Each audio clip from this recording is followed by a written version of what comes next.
அண்மை செய்தி. உங்களுடன் ஸ்டாலின் திட்டத்திற்கு எதிரான வழக்கு தள்ளுபடி செய்து வழக்கு தொடர்ந்த அதிமுக வழக்கறிஞருக்கு 1,00,000 ரூபாய் அபராதமும் விதிக்கப்பட்டுள்ளது.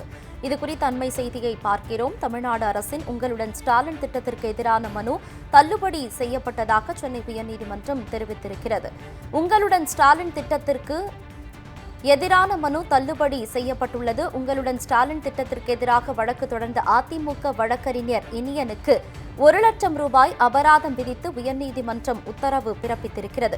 ஏற்கனவே அதிமுக முன்னாள் அமைச்சர் சி வி சண்முகம் தாக்கல் செய்த மனுவை 10 லட்சம் அபராதத்துடன் உச்சநீதிமன்றமானது தள்ளுபடி செய்திருந்தது. உச்சநீதிமன்றம் விதித்த 10 லட்சம் அபராதத்தை அதிமுக முன்னாள் அமைச்சர் சி வி சண்முகம் செலுத்திவிட்டார் என்றும் அரசு தலைமை வழக்கறிஞர் தெரிவித்துள்ளார். இதுகுறித்த அண்மை செய்தியை பார்த்து வருகிறோம். இதுகுறித்த கூடுதல் விவரங்களோடு செய்தியாளர் ராம்ஜி இணைகிறார். ராம்ஜி, வணக்கம். கூடுதல் விவரம்.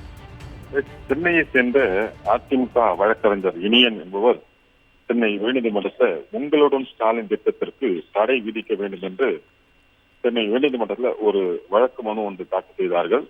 இந்த மனுவானது இன்று தலைமை நீதிபதி அமர்வுல விசாரணைக்கு வந்தபோது இந்த வழக்கில் தமிழ்நாடு அரசு தலைமை வழக்கறிஞர் டி எஸ் ராமன் மற்றும் மூத்த வழக்கறிஞர் டி வில்சன் ஆகியோர் இதே கோரிக்கையுடன் சி வி சண்முகம் தாக்கல் செய்த மனுவை, அதாவது அதிமுக முன்னாள் அமைச்சர் சி வி சண்முகம் தாக்கல் செய்த மனுவை அபராதத்துடன் உச்சநீதிமன்றம் கடந்த முறை தள்ளுபடி செய்துள்ளதாக நீதிமன்றத்தில் பதிவு செய்தார்கள்.